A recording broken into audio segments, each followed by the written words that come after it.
जवानों में आपसे मुखातिब हूं, अल्लाह को बूढ़े की तौबा भी पसंद है।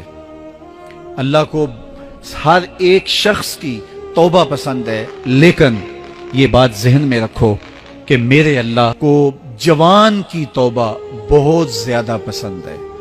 मेरे और आपके आका मौला ने फरमाया आना हबीबुल्लाह, मैं अल्लाह का हबीब हूं। कितना बड़ा एजाज है जो मेरे हुजूर का है।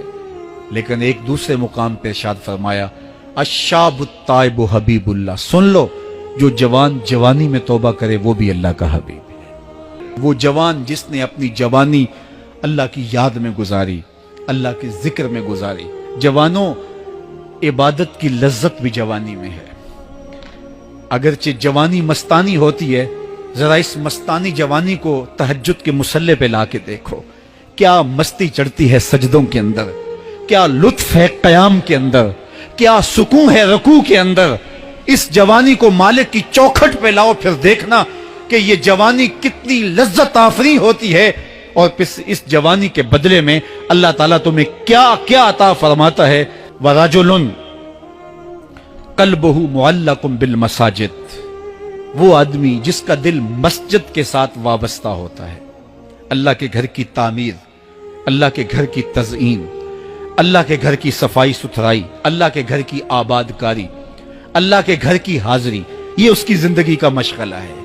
मस्जिद के साथ वाबस्ता है, उसको जुनून है अल्लाह का घर खूबसूरत हो, उसको जुनून है अल्लाह के घर में रौनक हो, उसको जुनून है कि अल्लाह के घर में सफाई सुथराई हो, पाकीज़गी हो, लोगों का आना हो और लोगों का मस्जिद से रब्त हो और मस्जिद की हिफाजत उसने अपने जुम्मे ली हुई है। मस्जिद के काम वो गुलामों की तरह करता है।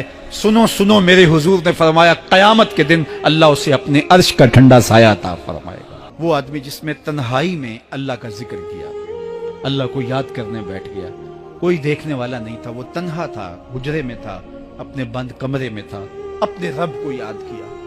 अल्लाह की याद करते करते उसकी आंखों से आंसू टपकने लगे, उसकी आंखें आंसुओं का खिराज देने लगी। तो मेरे और आपके आका मौला ने फरमाया कि ये आंसू इतने कीमती हैं, इन आंसुओं के बदले में कयामत के दिन उसे अर्श इलाही का साया नसीब होगा। अर्श इलाही का साया उसे नसीब होगा इन आंसुओं के बदले में। रूमी अलैहि रहमा फरमाते हैं जहां पानी गिरता है वहां सब्जा उगता है, जहां आंसू गिरते हैं वहां रहमत उतरती है। तो इसलिए जो अल्लाह की याद में रोने का लुत्फ है और अल्लाह की याद में आंसू बहाने का अजर और सिला रखा गया है, ये गुनाहों को धो डालता है, ये अंदर की सफाई और सुथराई का सबब और जरिया है। मेरे और आपके आका मौला ने फरमाया रातों की तन्हाइयों में उठ के कुरान पढ़ा करो और कुरान पढ़ते हुए रोया करो।